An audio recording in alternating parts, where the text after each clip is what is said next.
everybody, Cindy A. Lewis here, and it is time for the Friday giveaway. So we're going to see who wins this beautiful background stamp that is the brick wall.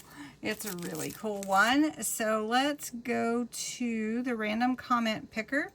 I have the URL here already, and you had to put the words Friday giveaway in the comments from last week's video. And we're going to see how many entries we have. And it gives us 87. Awesome. And now it's really fast. We're just going to see who wins. Let's see who won the brick wall background stamp. And it is Dina Ortiz. Congratulations, Dina. And I have your address, hun, so no worries. You do not need to do anything unless you've moved.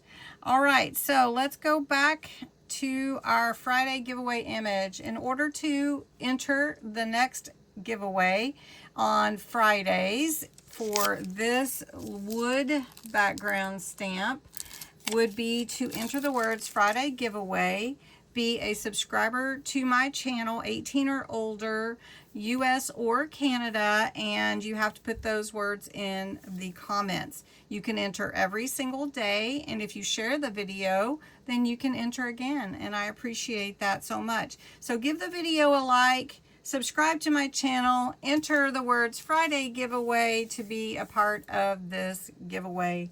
Congratulations to Dina for winning this stamp set. I will get that out to you, Dina. Have a great weekend, everybody.